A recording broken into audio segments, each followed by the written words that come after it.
To store Elementor contact form inquiries, what you want to do is download a plugin called Elementor DB. Once you've downloaded the plugin, you don't have to do anything else other than navigate to the Elementor DB tab on the left-hand side whenever you want to view the inquiries. You'll then be sent to this page, which will show inquiries below here.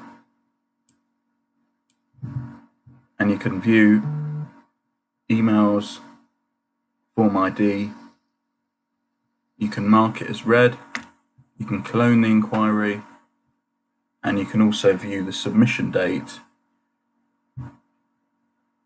and the page that the inquiry was submitted on.